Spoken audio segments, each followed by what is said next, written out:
बालेश्वर जिला सिमुलिया ब्लॉक मारकुणा पंचायत कार्यालय परिसर में सुभद्रा पथप्रांत सचेतनता सभा अनुष्ठित हो जाइछि।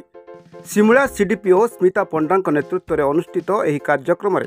स्थानीय विधायक पद्मलोचन पंडा मुख्य अतिथि भाव में जोगदे यहां शुभारंभ करथिले।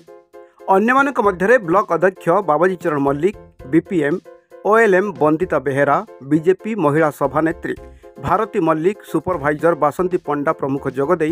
महिला माने स्वावलंबी सशक्तिकरण हेबा, स्वाक्षरता लक्ष्य सह घरोई हिंसा बाल्य विवाह मुक्त हेबा एवं सुभद्रा योजना रे महिला माने सामिल होई वर्षकु 2टी किस्ती रे 5 वर्ष रे 50,000 पाइबा सह ओडिशा को समृद्धि करने लक्ष्य नहीं आजिर एही कार्यक्रम अनुष्ठित होइतिला।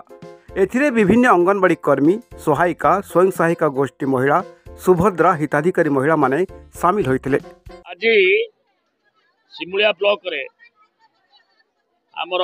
राज्य सरकार निष्पत्ति अनुजाई जे आमर जो द्वितीय किस्ती दिज्व आसंता 8 तारिख से विषय प्रचार प्रसार आज गोटे मीटिंग डकाई। मीटिंग में जोग देती एथर सीडीपीओ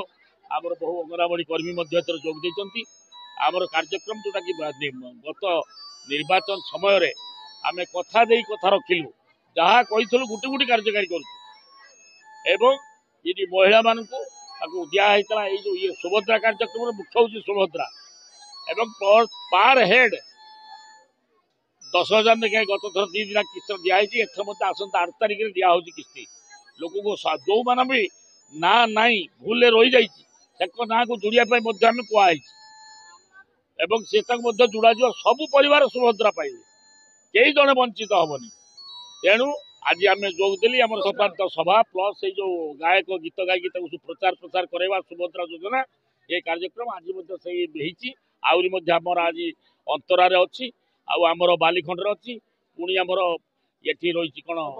सबकर अच्छी आज माँ मैंने भी आस मार्कुणा हेडक्वार्टर में सुभद्रा योजना सब जो मैंने भी लेफ्ट आउट होती माने जो मान वंचित होती पाई ना से भी दिया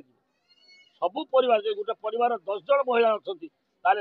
गत समस्त दीदी किस्त 10,000 दिया गत आम है कथा कथा रखी पुणी 8 तारिख दिन दिज्व 5,000।